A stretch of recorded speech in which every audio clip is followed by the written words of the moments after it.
Você ora pedindo por riqueza ou você clama pelo pão nosso de cada dia? Existe uma grande diferença. Que nós possamos estar satisfeitos com aquilo que o Senhor tem nos entregue, sabendo que Ele não deixa de nos assistir, Ele sempre está nos conduzindo e as suas mãos poderosas nos sustentando. Que possamos depender única e exclusivamente das suas providências, sabendo que Ele jamais se esquece de seus filhos. Bom dia a todos, vamos para mais um dia, para a honra e glória do Senhor. Que somente a Ele seja dada só toda a honra e glória. Somente a Deus toda a honra e glória. Mais um dia, mais uma oportunidade de meditarmos nas suas sagradas escrituras. Nós estamos hoje no dia 227.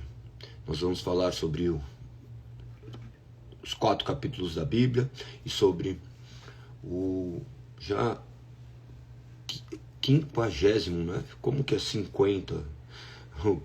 50 dias falando do catecismo de Heidelberg. Olha que interessante, faltam 2 dias. Muitas pessoas sequer haviam lido ainda o catecismo de Heidelberg e agora eles têm a oportunidade de diariamente meditar. Que vocês possam aproveitar o máximo, tirarem suas dúvidas e também meditarem nas Sagradas Escrituras. Vamos para a pergunta de número 125 do Catecismo de Heidelberg. Qual é a quarta petição? Qual é a quarta petição? Qual é a quarta petição da oração do Pai Nosso? Você consegue se lembrar? Vamos falar todas as petições primeiro. Santificado seja o teu nome. A segunda, venha o teu reino. Seja feita a sua vontade, assim na terra como no céu. A quarta, o pão nosso de cada dia nos dai hoje.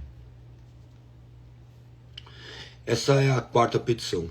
A resposta vem, isto é, que supras todas as necessidades físicas para que reconheçamos que tu és a única fonte de todo bem e que sem a tua bênção, nem nosso cuidado, nem nosso labor, nem mesmo os teus dons podem nos fazer bem algum, e portanto que não depositemos a nossa confiança em nenhuma criatura, mas somente em Ti, depositar a confiança única e exclusivamente no Senhor. Nós somos chamados a dependermos única e exclusivamente do Senhor. Nós sabemos que nossos dias nessa terra são contados, nós não sabemos o nosso dia da partida, mas nós sabemos aquele que nos mantém vivos e nos sustenta até que Ele nos chame para perto dEle. E Ele nos supre cada uma de nossas necessidades. Nós já abordamos milhares de temas que são correlacionados a esse. Mas, quando nós estamos fazendo essa oração do Pai Nosso, nós deveríamos meditar acerca do que seria. O que é esse pão nosso de cada dia? O que é esse pão nosso de cada dia? Embora você já tenha visto a resposta, será que você consegue entender a essência disso tudo? Quando nós clamamos o pão nosso de cada dia, nós estamos pedindo para que seja suprido todas as nossas necessidades físicas, para que reconheçamos que Ele é a única fonte de todo bem. E nós temos legitimidade para fazer isso por conta daquilo que as Sagradas Escrituras nos apontam, no Salmo 104, verso 27, onde ele diz, todos dependem de ti, para lhe proveres o alimento de que necessitam. Olha que informação preciosa. Às vezes nós achamos que o alimento que nós temos sobre a nossa mesa é fruto do nosso esforço, fruto do nosso suor, fruto das nossas habilidades. Embora nossa habilidade, nossos esforços estejam ali relacionados a isso, a causa sempre será as mãos de Deus. Porque Deus que nos deu a capacidade, Ele que nos dá a vida e Ele que supre as nossas necessidades. Então, ainda que Ele fale que nós Comeremos do suor do nosso esforço. Nós sabemos que o nosso esforço sem a sua provisão diária é nada. Dependência total do Senhor é que nós somos chamados a viver. Claro que nós agimos, nós executamos, mas nós vemos essa dependência cada dia mais latente aos nossos olhos, conforme nós nos deparamos com as Sagradas Escrituras. Olha o que diz no verso 28 ainda do Salmo 104. Quando tu lhes dás, eles o recolhem. Abres a mão para alimentá-los e eles ficam satisfeitos. Se te afastas deles, porém, enche de medo. Quando lhes retiras o fôlego, morrem e voltam ao pó. Quando sopras teu fôlego, novos seres são gerados e renovas a face da terra. Maravilhoso este salmo apontando a dependência total do Senhor, onde Ele mantém e sustenta toda a sua criação. No Salmo ainda de número 145, no verso 15, diz: os olhos de todos estão voltados para ti. Com esperança, tu lhes provês o alimento conforme necessitam. Tu lhes provês o alimento conforme necessitam. O alimento físico, sempre esse alimento físico que sustenta nossas vidas. O homem sem o alimento físico, ele definha e morre. Quando abres tua mão, satisfaz o anseio de todos os seres vivos. Nós sabemos que Deus sustenta o mundo conforme a sua boa vontade, pelos atos das suas providências. Em Mateus capítulo 6, verso 25 diz: por isso eu lhes digo que não se preocupem com a vida diária, se terão o suficiente para comer, beber ou vestir. A vida não é mais que comida e o corpo não é mais que roupa. Observem os pássaros, eles não plantam nem colhem, nem guardam alimento em celeiros, pois seu Pai Celestial os alimenta. Acaso vocês são muito mais valiosos que os pássaros? Qual de vocês, por mais preocupado que esteja, pode acrescentar ao menos uma hora à sua vida? Até aqui é suficiente, ele explana até o 34, mas nós abordamos já acerca disso, que nós possamos entender que nós somos criaturas dependentes de Deus, do qual Ele nos sustenta e supre as nossas necessidades. Então, creia no agir de Deus sobre a sua vida. Haja como se tudo dependesse dele. Ou melhor, haja como se tudo dependesse de você. Mas tenha certeza que tudo provém única e exclusivamente dele. Quando eu digo haja como se tudo dependesse de você, levante todos os dias, trabalhe, se esforce, mas tenha certeza que é ele que abre as portas, ele que fecha as portas, ele que provê todas as nossas necessidades. Então, durma em paz, sabendo que você fez o melhor todos os seus dias, que você tem se esforçado, que você tem se dedicado, e isso será de grande valia. Mas não se esqueça que Ele tem a resposta final para todas as coisas. Nós temos que reconhecê-lo como única fonte de todo o bem, né? Para isso, olha o que diz em Atos capítulo 14, verso 17. Mas nunca as deixou sem evidências de sua existência e de sua bondade. Ele lhes concede chuvas boas e colheitas, e também alimento a um coração alegre. Ainda em Atos capítulo 17, verso 25 diz: e não é servido por mãos humanas, pois não necessita de coisa alguma. Ele mesmo dá vida e fôlego a tudo e supre cada necessidade. Aqui Paulo estava trazendo as características de Deus quando ele estava no aerópago, falando com aqueles homens do quais ainda não conheciam o Deus das Sagradas Escrituras. Tiago capítulo 1, verso 17 diz: Toda dádiva que é boa e perfeita vem do alto, do Pai que criou as luzes no céu. Nele não há variação nem sombra de mudança. As Sagradas Escrituras nos remete a essa dependência de Deus como nosso Senhor soberano. Para algumas pessoas isso é completamente inviável, porque eles não conseguem enxergar Deus dessa forma. Aqueles que conhecem as Sagradas Escrituras, eles naturalmente são remetidos a essa dependência total do Senhor. Nós não temos o que contribuir com Deus, embora nós tenhamos que viver, agir, mas nós sabemos que tudo isso provém do nosso Deus. E nós clamamos a Ele força para levantar, que Ele incline nossos desejos para que sejam conforme a sua vontade. Então, o pão nosso de cada dia não está atrelado somente a alimento, mas todas as nossas faculdades físicas e mentais. Nós vemos ainda na resposta para essa pergunta que diz e que em toda sua bênção, nem o nosso cuidado, nem nosso labor, nem mesmo os teus dons podem nos fazer bem algum. Ou seja, nós não depositamos as nossas confianças naquilo que nós podemos fazer, nós depositamos a nossa confiança naquilo que foi feito. Nossa esperança está em Cristo Jesus, morrendo na cruz do Calvário, sabendo que porque Cristo morreu e ressuscitou ao terceiro dia, nós temos esperança de vida. Nós não estamos aqui jogados ao mundo, tentando viver vidas que no final nós não saberemos para onde iremos ou o que será. Nós estamos aqui com certezas absolutas que não serão nunca refutadas, mesmo porque o Espírito confirma em nosso coração que essa palavra é verdade, por intermédio das suas providências ele se prova real em nossas vidas.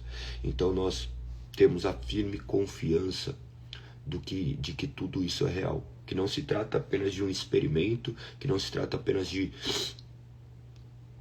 uma vida finita, onde tudo que vivemos aqui passará. Nós temos a certeza da vida eterna que encontramos em Cristo Jesus, porque Cristo Jesus ressuscitou, é viva a nossa esperança. E nós dependemos única e exclusivamente dele. Deuteronômio, capítulo 8, verso 3 diz: sim, ele os humilhou, permitindo que tivessem fome. Em seguida, eles os sustentou com maná, um alimento que nem vocês nem seus antepassados conheciam, a fim de lhes ensinar que as pessoas não vivem só de pão, mas de toda a palavra que vem da boca do Senhor. Nós vemos aqui as Sagradas Escrituras apontando para essa dependência de Deus, daquele povo que foi retirado do Egito, onde Deus os sustentou. Nós somos o povo retirado deste grande Egito, onde Deus nos sustenta, onde Ele envia o pão diário, só que sequer nós conseguimos agradecê-lo, sabendo que é Ele que tem provido o nosso sustento. Será que você agradeceu pela sua comida ontem? Você agradeceu pelo seu dia hoje, pela sua cama quentinha, pelo seu chuveiro, por ter um cobertor, por ter a oportunidade agora de acordar? Você vê que o Senhor está sustentando toda a sua vida, que você tem mãos, que você consegue se mexer, que você possui vida, que você ainda possui a oportunidade de glorificar o nome dele, independente da sua circunstância. Não é essa circunstância que leva ao adorar, mas você reconhece que ainda assim ele tem sido muito misericordioso com a sua vida, vendo que ainda diante de outras pessoas, eles estão ainda passando por algumas necessidades, o quais nós cremos que essas pessoas ainda assim são supridas por Deus e eles conseguem render glórias a Deus. É muito interessante você olhar para pessoas que estão passando por necessidades, por pessoas que estão passando por momentos de aflições, porque isso talvez nos remete a quanto nós somos miseráveis, o quanto nós reclamamos e o quanto nós não valorizamos aquilo que Deus já nos ofertou, o quanto nós desprezamos aquilo que nós temos em abundância. Recomendo todos a fazerem trabalhos sociais, a agirem de maneira ativa ao cristianismo, sabendo que nós somos extensão de Cristo, cada um da sua forma, cada um dentro das suas próprias limitações, mas para compreender que aquelas pessoas não são esquecidas por Deus. Elas são sim assistidas por Deus. E você vai ver que muitas coisas, você vai encontrar ali alegrias mais genuínas do que muitas vezes em palácios. Eu já vi mendigos vivendo dentro de palácios, mendigos emocionais, e ricos vivendo apenas com cobertor. Não está atrelado àquilo que nós possuímos. A nossa riqueza, a nossa bem-aventurança não está atrelado nas nossas circunstâncias externas, mas sim naquilo que habita dentro de nós. Se um homem está dentro de um palácio e não possui Deus, ele é o pior dos miseráveis. Mas um homem que não possui nada e encontra em Deus o seu único refúgio, ali encontra-se a verdadeira riqueza. Tem um amigo que é pastor, que ele tem ele tem algumas comorbidades, ele mexe somente o rosto, ele glorifica a Deus, ele trabalha mexendo somente o rosto, prestando serviços. É maravilhoso ver a maneira como Deus age na vida dele. Você já ouviu falar no Nick Vujicic? Eu não sei se fala desse jeito, mas ele tem somente o tronco, não tem os membros, a cintura assim já vem os seus pés. A história dele é fantástica, é fantástica. Daí nós vemos o quanto nós temos reclamado com tudo aquilo que Deus nos deu. Então se Deus te concedeu o que você tem, glorifique o nome dele, independente das circunstâncias, e use para a honra e glória do nome dele. Pois o pão nosso não deixa de ser nos dado diariamente. Que nós possamos depender única e exclusivamente do Senhor, sabendo que Ele provê todas as nossas necessidades. Continuemos ainda no Salmo 37, verso 16, onde diz: melhor ser justo e ter pouco que ser perverso e rico. Entra naqueles termos que eu já acabei de mencionar a vocês, que não está atrelado àquilo que nós temos, mas naquilo que habita dentro do nosso ser. Salmo 127, verso 1 diz: se o Senhor não constrói a casa, o trabalho dos construtores é vão. Se o Senhor não protege a cidade, de nada adianta guardá-la como sentinelas. Continuemos com os versos que apontam para essa resposta. No verso 2 ainda continua: é inútil trabalhar tanto, desde a madrugada até tarde da noite, e se preocupar em conseguir o alimento, pois Deus cuida dos seus amados enquanto dormem.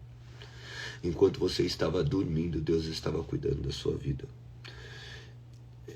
É algo maravilhoso a dependência desse Deus. 1 Coríntios capítulo 15, verso 58. Portanto, meus amados irmãos, sejam fortes e firmes, trabalhem sempre para o Senhor, com entusiasmo, pois vocês sabem que nada do que fazem para o Senhor é inútil. Que nós possamos continuar servindo ao Senhor, glorificando o nome dele por intermédio da nossa vida. Galego, o que é trabalhar para o Senhor? Trabalhar para o Senhor é crer e obedecer essa palavra. Dessa forma nós já estamos fazendo a obra do Senhor. Alguns vão ser chamados para proclamar o Evangelho para mais pessoas, outros para menos, mas todos deverão proclamar o Evangelho por intermédio das suas palavras e das suas atitudes.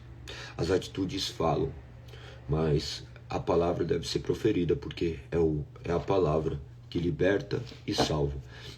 Não se esqueçam de proclamar o Evangelho, porque ele foi suprido todas as necessidades até aqui, e ele continuará suprindo, para que você pregue o Evangelho. Não, se você pregar o Evangelho é porque você recebe algo, você entendendo que você agora foi feito nova criatura, você prega, você comenta o Evangelho, você vive com esse Senhor que lhe supre todas as necessidades e faz com que você tenha fôlego de vida, que você tenha cada vez mais capacidade de discernimento para a expansão do reino. Nós somos responsáveis também por essa incumbência que nos foi dada diante da sua soberana palavra. Então que possamos proclamar essa palavra sabendo que aquele que nos supre as nossas necessidades nos direciona a isso. O último apontamento que ele diz é: e portanto que não depositemos nossa confiança em nenhuma criatura, mas somente em Ti, em Deus. Salmo 55, verso 22 diz: entregue suas aflições ao Senhor e Ele cuidará de você. Jamais permitirá que o justo tropece e caia. Verso 62. O Salmo 146 também vai nesse sentido. Eu vou ler aqui o Salmo 146, algumas partes. Olha como ele diz: não confie nos poderosos, não é neles que encontram salvação. Quando sua vida se vai, voltam ao pó, e todos seus planos morrem com eles. Como são felizes os que têm Deus de Jacó como seu auxílio, os que põem sua esperança no Senhor, seu Deus. Os versos são bem contundentes nos direcionando à dependência única e exclusivamente do Senhor. Ele mostra essa soberania. No verso 6 ele diz: Ele fez os céus e a terra, o mar e tudo o que neles há. Ele cumpre suas promessas para sempre, faz justiça aos oprimidos e alimenta os famintos. O Senhor liberta os prisioneiros, o Senhor abre os olhos dos cegos, o Senhor levanta os abatidos, o Senhor ama os justos. Protege os estrangeiros, cuida dos órfãos e das viúvas, mas frustra os planos dos perversos. Olha que interessante. Esse Salmo 146, ele remete a João 9. Lembra quando Jesus abriu os olhos de um cego? Na verdade, ele criou olhos num cego, porque abrir os olhos significava justamente essa criação. Porque um cego, existem cegos também que, claro, têm os olhos abertos, mas que não enxergam. Neste caso, mostra o poder criativo de Deus, o poder da criação, criando tudo a partir do nada, simbolizando o barro. Então depois, é muito interessante essa parte, por isso que é importante mencionar. Imagina que aqui já estava falando do Messias que haveria de vir, e essa é a nossa esperança. Verso 10 diz: O Senhor reinará para sempre, Ele será seu Deus, ó Sião, por todas as gerações, louvado seja o Senhor. Maravilhoso esse salmo, né? Salmo 146, depois meditem com muita calma e atenção, e vocês poderão ver essas maravilhas do quais o Senhor mencionou. Em Jeremias 17, verso 5 ainda diz: Assim diz o Senhor, maldito é quem confia nas pessoas, que se apoia na força humana e afasta seu coração do Senhor. É como arbusto solitário no deserto e não tem esperança alguma. Habitará em lugares isolados e estéreis, numa terra salgada onde ninguém vive. Feliz é quem confia no Senhor, cuja esperança é o Senhor. E como árvore plantada junto ao rio, com raízes que se estendem até as correntes de água. Não se incomoda com o calor, e suas folhas continuam verdes. Não teme os longos meses de seca, nunca deixam de produzir seus frutos. Maravilhoso o que a Sagrada Escritura nos direciona. Em Hebreus, capítulo 13, verso 5 diz: Não ame o dinheiro, estejam satisfeitos com o que têm, porque Deus disse: Não o deixarei, jamais o abandonarei. No verso 6 ele continua dizendo: Por isso podemos dizer com toda a confiança: O Senhor é meu ajudador, portanto não temerei. O que me podem fazer simples mortais? Nós somos chamados a dependermos única e exclusivamente do Senhor. Que você possa, nessa manhã, ter a certeza de que Deus é seu ajudador, o seu salvador, o seu resgatador. Que a nossa dependência seja única e exclusivamente dele, sabendo que o pão nosso de cada dia nos dá hoje. Tenha essa convicção de que suas necessidades serão supridas. Isso daqui não se trata de falarmos acerca de abundância simplesmente, mas sim de suprir as necessidades. A provisão do Senhor nos faz justamente dependentes dele. Ele muitas vezes nos ensina não simplesmente a ficarmos pedindo riquezas, mas o pão nosso, esse pão nosso que é diário, sabendo que ele supre as nossas necessidades. Por vezes, claro, quanto mais você possuir, melhor você poderá servir também aos irmãos, à sua família. Não estamos questionando isso, mas entender quem é que supre as nossas necessidades. Nossa ansiedade só vai se dissolver a partir do momento que nós confiarmos que Deus cuida de nós. Que você possa hoje descansar, sabendo que você é uma pessoa dependente de Deus, que Ele suprirá as suas necessidades. As necessidades mais básicas, as mais complexas, porque Ele sabe daquilo que nós precisamos. Confie no Senhor. E nós vamos entrar ainda hoje num salmo que é tido como um dos mais lidos da Bíblia também, né? Aqui, tá aqui o Salmo de número 23, onde diz: O Senhor é meu pastor e nada me faltará.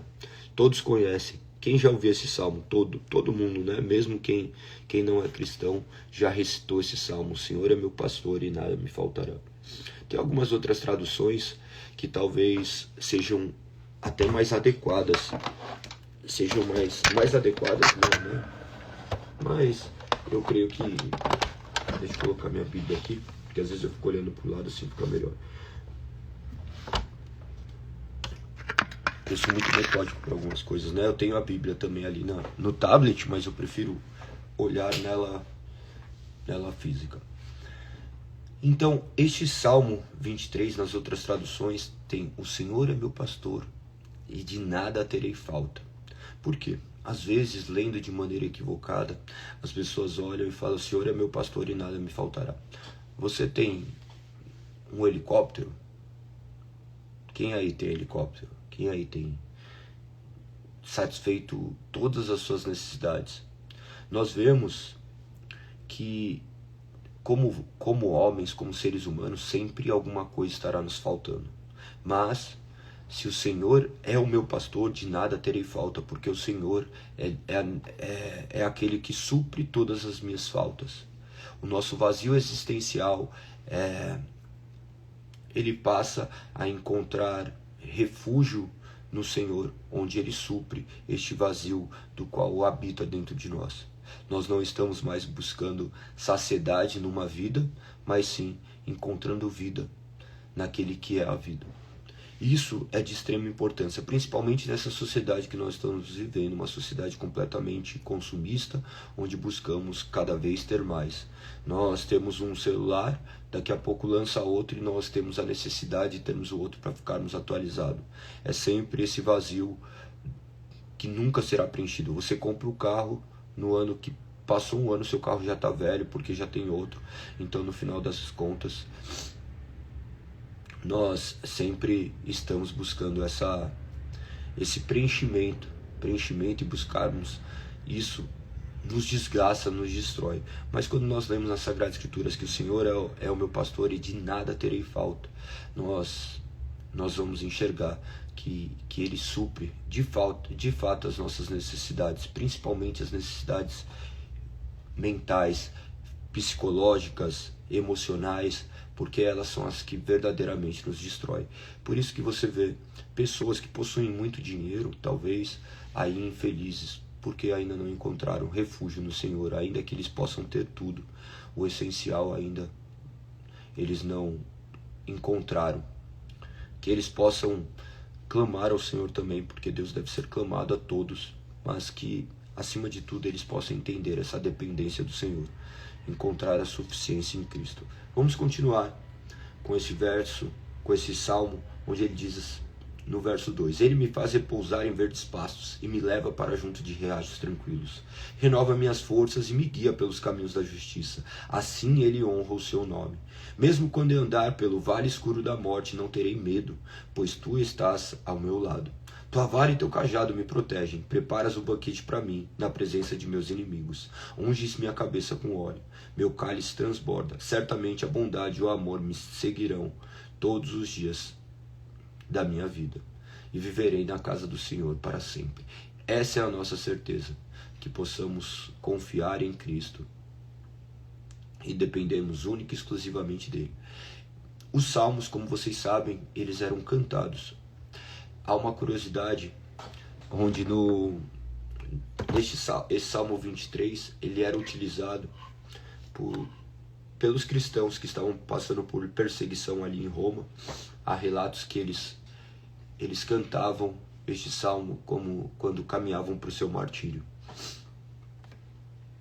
Muito bonito, né? Muito bonito ver esse cuidado do Senhor, enviando palavras que acalmam nossa alma, que fazem com que possamos descansar na sua boa e soberana vontade.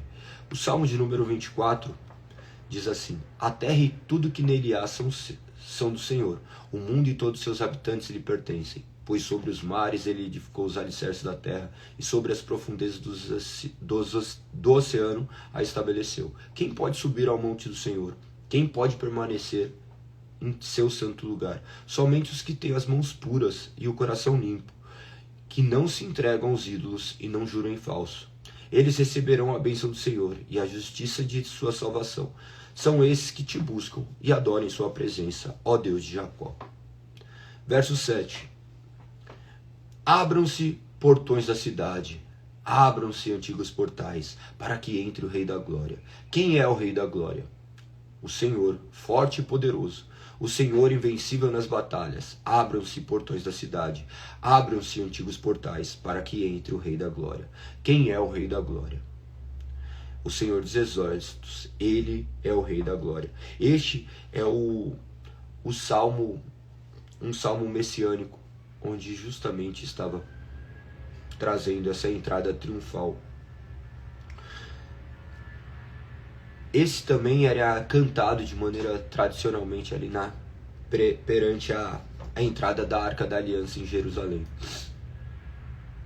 Todos esses salmos possuem resquícios históricos, onde historiadores e a tradição foi passando por gerações e alguns registros estão escritos acerca disso. Mas, mesmo sem todo esse aparato histórico, nós poderíamos ler simplesmente as Sagradas Escrituras e vermos que isso se remete a Jesus, o nosso grande Messias, a sua entrada triunfal. Nós poderíamos fazer milhares de analogias. Salmo de número 25, um salmo de arrependimento e confiança. Diz assim: ó Senhor, a ti entrego minha vida. Confio em ti, meu Deus. Não permitas que eu seja envergonhado, nem meus inimigos se alegrem com minha derrota. Quem confia em ti jamais será envergonhado, mas os que buscam enganar o próximo serão envergonhados. Mostra-me o caminho certo, Senhor. Ensina-me por onde devo andar. Guia-me pela tua verdade e ensina-me, pois és Deus que me salva. Em ti ponho minha esperança todo dia. Você vê que esse assunto é bem relacionado com a oração do Pai Nosso. No final, essas orações, a oração do Pai Nosso, nos remete a uma centralidade das Sagradas Escrituras, onde essas Escrituras nos apontam como nós orarmos. Por vezes as pessoas oram o Pai Nosso de maneira completamente desprovida de entendimento. Eles oram repetindo palavras, mas não entendendo os seus conceitos. Por isso que eu peço para que vocês sejam leitores das Sagradas Escrituras e possam conhecer cada dia mais do que se trata a verdade de Deus estabelecida em sua palavra, que você possa conhecer todos esses termos. Observe que isso daqui é uma oração. Mostra-me o caminho certo, Senhor. Ensina-me por onde devo andar. Guia-me pela tua verdade e ensina-me, pois és Deus que me salva. Em ti ponho minha esperança todo dia. O que é isso senão uma bela oração, do qual nós poderíamos nos apropriar dessas palavras e mostrarmos este coração humilde e confiante? Que nós possamos orar dessa forma. Continuando, olha o que diz no verso 6. Lembra-te, Senhor, de tua compaixão e de teu amor, que tens mostrado desde os tempos antigos. Não te lembre dos pecados da rebeldia de minha juventude. Lembra-te de mim segundo o teu amor, pois és misericordioso, ó Senhor. Olha que maravilha. Essas seriam orações agradáveis a Deus. Nossas orações não são assim. Nossas orações são: Senhor, dá-me, dá-me, dá-me, dá-me, dá-me, como se ele fosse um shopping, da onde eu tiro todas as minhas necessidades físicas. Ele veio suprir mais do que as suas necessidades físicas. Olha o que diz no verso 8. O Senhor é bom e justo, mostra o caminho correto aos que se desviam, guia os humildes na justiça e ensina-lhes seu caminho.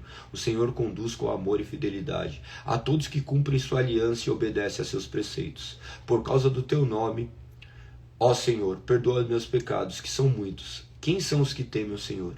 Ele lhes mostrará o caminho que devem escolher. Olha que maravilha! Olha que maravilha! Por causa do teu nome, ó Senhor, perdoa os meus pecados, que são muitos. Quem são os que temem o Senhor? Ele lhe mostrará o caminho que devem escolher. Ou seja, a palavra está nos garantindo que Deus nos mostrará o caminho correto. Como? Por intermédio das suas providências diárias, que são imperceptíveis às vezes. Por vezes elas são escandalosas, por vezes elas são imperceptíveis. Mas quando olharmos para trás, nós vamos ver que as mãos de Deus nos sustentaram até aqui, que nossas escolhas não partiram de escolhas livres, mas sim da providência de Deus, guiando nossa vida em sabedoria para que pudéssemos confiar e saber que Deus estava guiando nossos passos. Nossas escolhas são frutos de Deus. pois ele nos mostrou o caminho, abriu nossos olhos, colocou obstáculos por onde nós não deveríamos entrar e abriu as portas para que nós pudéssemos estar onde nós estamos. No verso 13 diz: viverão em prosperidade e seus filhos herdarão a terra. O Senhor é amigo dos que temem, do que o temem, e lhes ensina sua aliança. Seus olhos estão sempre voltados para o Senhor, pois ele livra meus pés de armadilhas. Verso 16: volta-te para mim e tem misericórdia, pois estou sozinho e aflito. Meus problemas só aumentam. Livra-me de toda a minha angústia. Atenta para a minha dor e para meu sofrimento. Perdoa todos os meus pecados. Vê quantos inimigos tenho e a crueldade com que me rodeio. Protege minha vida e livra-me. Não permitas que eu seja envergonhado, pois em ti me refugio. Que a integridade e a retidão me guardem, pois em ti ponho minha esperança. Ó Deus, resgata Israel de todas suas angústias. Olha a profundidade dessas palavras. Volta-te para mim e tem misericórdia, pois estou sozinho e aflito. Meus problemas só aumentam. Livra-me de toda a minha angústia. A palavra do Senhor tem este poder. E o Espírito, porque a palavra do Senhor manifesta o poder do Espírito Santo penetrando o nosso coração, com palavras audíveis, com palavras visíveis e coração. Que você possa meditar nestes salmos e encontrar refúgio nas cidades, que o Senhor, Ele há de ouvir as suas orações e o seu clamor. Salmo de número 26. Declara-me inocente, Senhor, pois tenho vivido com integridade. Tenho confiado no Senhor sem vacilar. Será que você poderia orar dessa forma? Olha aí, a Sayonara falou, travou mesmo. Mais uma vez, aparece pausa devido à baixa conexão. Vai saber o que acontece na internet nesse horário, né? Mas tem sido habitual nesses horários. Eu não sei os outros porque daí eu não estou ao vivo, então não tenho mais. Ontem não aconteceu isso, hoje voltou a acontecer. Enfim, continuemos. Nós vemos aqui Davi falando, declara-me inocente, Senhor, pois tenho vivido com integridade. Será que nós poderíamos clamar a Deus para Ele nos declarar inocente, pois temos vivido com integridade e temos confiado no Senhor sem vacilar? Que nós possamos fazer este exame de confiança e que possamos, caso a resposta for negativa, viver com integridade e confiar no Senhor. Verso 2 diz, põe-me à prova, Senhor, examina-me. Investiga meu coração e minha mente, pois estou sempre consciente do teu amor e tenho vivido de acordo com a tua verdade. Olha a profundidade de pedir para ser examinado e investigado o coração e a mente. Na ministração de terça, eu usei uma ilustração acerca de que se colocasse a nossa vida dentro de nenhum telão, se você deixaria colocar a sua vida num telão para que os outros assistissem. Eu perguntei para uma mulher que congrega com a gente, que tem 80 anos. Ela, não teria problema, porque provavelmente ela tenha levado uma vida boa, uma vida dentro do padrão moral da sociedade, ok. Então ela falou assim, não tem problema, pode colocar, porque ela sabe o que ela viveu, e ela falou assim, é o meu orgulho do que eu vivi. Esse é o pensamento dela. Imagino eu, né? Imagino eu, mas naturalmente é o que se extrai dessas convicções. Então, ela falou isso, daí eu falei assim, tudo bem, que legal, beleza, vamos colocar. Faço essa pergunta mesmo para você. Você talvez poderia colocar a sua vida, a vida que você viveu aqui, a minha de maneira alguma, a vida que eu vivi ainda, eu me envergonharia, eu teria que ser fulminado por Deus, lembrando disso. Mas a questão quando pega é que eu falei para ela, e se fosse os seus pensamentos? Se colocasse todos os seus pensamentos aqui diante de todos. Ela, não, aí não. Por quê? Deus não sonda somente as nossas vidas, mas os nossos pensamentos. Nossas ações são completamente desprovidas de, muitas vezes, da misericórdia que Deus nos assiste. Nossos atos que aparentem para os outros serem belos, se forem sondar o nosso interior, nós veríamos o que seria. Sabe aquelas coisas que nós fazemos? Nossa, que legal! Oh, está aqui. Estou fazendo determinada coisa para determinada pessoa, mas no final das contas eu falo assim, nossa, por que estou fazendo isso para essa pessoa? Ela nem merecia, mas eu vou fazer. Então, você acha que essa pessoa ia receber o que você está ofertando, caso sondasse a intenção que você tem colocado? Então é dessa forma que haverá o julgamento no final das contas. Todos os nossos atos expostos e diante daquele que já é tudo isso claro. E sabendo que Ele não nos condena porque nós estamos em Cristo Jesus, mas isso deve nos remeter a um exame de consciência, um exame do que nós vivemos e clamarmos para que Ele molde e mude nossos corações. Muito interessante isso, né? Verso 3. Pois estou sempre consciente do teu amor e tenho vivido de acordo com a tua verdade. Consciente do amor de Deus. A intenção de falar tudo isso no final se resume nestes versos. Nós devemos viver sempre consciente do amor de Cristo por nós, sabendo que Ele morreu para nos dar vida e viver de acordo com a tua verdade. Aqui é uma síntese do Evangelho. Consciente do amor de Deus para conosco e viver de acordo com a tua verdade. Sabendo que Deus nos amou, agora nós confiamos na sua palavra e vivemos de acordo com ela. Nós não fomos chamados a vivermos de acordo com aquilo que nós queremos ou desejamos, mas sim de sermos escravos da vontade de Deus. Galego, que palavra horrível! Essa é a palavra que Deus usa. Nós somos agora escravos do Senhor. Doulos é uma palavra que é utilizada constantemente pelos apóstolos. Paulo, quando ele fala escravo de Cristo,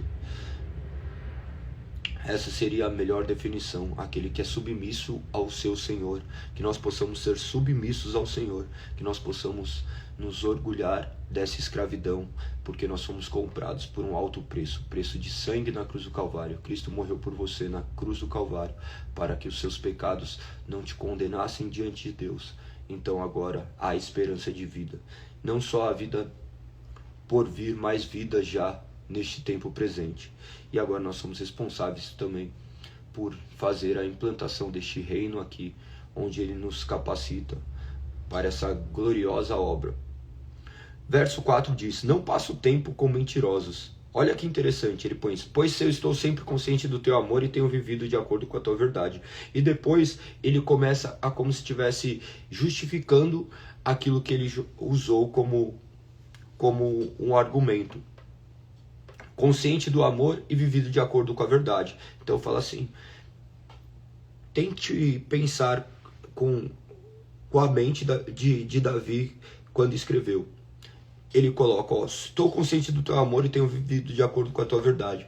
Como se você perguntasse para ele, mas como que você vive consciente deste amor e vive de acordo com essa verdade? Então ele responderia,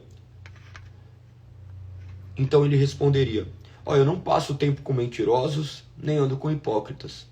Detesto reuniões dos que praticam mal e não me associo aos perversos. Olha que interessante você olhar sob essa perspectiva. Daí você fala, não, eu também tenho vivido consciente do amor e tenho vivido de acordo com a sua verdade. Mas você passa tempo com mentirosos e anda com hipócritas? Mas lembra que você também não pode ser um mentiroso e você também não pode ser um hipócrita. Ainda que sejamos mentirosos e hipócritas, nós temos que olhar todos os dias para as nossas vidas e erradicar de nós todas as mentiras e as hipocrisias. Porque nós vivemos diante dos olhos do Senhor, do qual sonda nossos corações. Nós pedimos para que Ele remova isso de nós. Ele continuaria com essa resposta dizendo ainda que detesto as reuniões dos que praticam mal e não me associo aos perversos. Será que você tem se associado a pessoas que não deveriam? Você tem estado em reuniões daqueles que praticam mal? Como você tem se relacionado com isso? Pense muito a respeito disso. No verso 6 ele diz: lavo as mãos para declarar minha inocência. Venho ao teu altar, ó Senhor, para entoar um cântico de gratidão e anunciar todas as suas maravilhas. Amo o teu santuário, Senhor, o lugar onde habita a tua presença. Observe que ele diz: amo o teu santuário, Senhor, lugar onde habita a tua presença gloriosa. Nós sabemos que a presença gloriosa do Senhor habita em nós, que nós somos igreja, mas a igreja não é sozinha, a igreja é a reunião do corpo de Cristo. Imagina que tem pessoas que falam que amam ao Senhor, mas sequer conseguem congregar, viver a vida de unidade de igreja. Então, pergunte se de fato faz parte deste corpo. Verso 9 diz: não permitas que eu tenha o destino dos pecadores, não me condene junto com os assassinos. Eles têm as mãos sujas de tramas perversas e vivem em aceitar subornos. Eu, porém, vivo com integridade. Resgata-me e tem misericórdia de mim. Agora estou em solo firme e louvarei o Senhor no meio do povo. Que você também possa repetir essa palavra. Do verso 11, eu porém vivo com integridade, resgata-me e tem misericórdia de mim. Resgata-me, que você coloca, resgata-me de mim mesmo e tenha misericórdia de mim, porque em mim mesmo eu encontro razões o suficientes para me condenar e jamais encontrarei razões o suficientes para que tu possas me amar. Que essa seja a tua oração, que essa seja a minha oração. Que Deus, por intermédio da sua misericórdia, possa abrir os nossos olhos e nos direcionar a glorificarmos teu santo nome. Que vocês tenham um excelente dia, que o nome do Senhor seja glorificado por intermédio da sua vida, que você possa agradecer pelo pão nosso de cada dia. Um beijo no coração, espero que essas lives estejam ajudando a vida de vocês. Caso isso esteja acontecendo, que vocês compartilhem com mais pessoas, que vocês comentem, para que mais pessoas tenham acesso. Lembre-se, tem a lista de transmissão, que vocês possam ali compartilhar. O grupo ali parou de crescer e é natural, porque as pessoas entraram no começo, talvez se propondo a ler a Bíblia de maneira anual. Nós já estamos no meio do ano e creio que a maioria maçante não fez aquilo que se propôs a fazer, justamente por falta de disciplina, por falta de compromisso. Que eles assumam essa responsabilidade e que Deus possa também encorajá-los, porque nós não estamos fazendo isso também porque nós somos bons ou melhores do que alguém, mas nós cremos que essas mãos poderosas do Senhor têm nos movido de maneira a adorá-lo e glorificar teu santo nome, e que Deus possa fazer isso com mais pessoas, porque nós sabemos o quanto isso nos beneficia também, e também glorifica o nome dele. É isso, tamo junto. Um beijo no coração, amo vocês. Qualquer dúvida pode mandar por direct, ou se não, procurar alguma dessas pessoas que sempre estão aqui, que tenho certeza que são pessoas capacitadas a auxiliarem. Mas não hesitem em perguntar, não fiquem com dúvidas, clame ao Senhor. Olha que maravilha, nós lemos 4 capítulos e isso é maravilhoso. Compartilhamos um tempo devocional, um tempo onde o nome do Senhor foi glorificado. Deus os abençoe, Deus os guarde, Deus os proteja. Tamo junto, fui!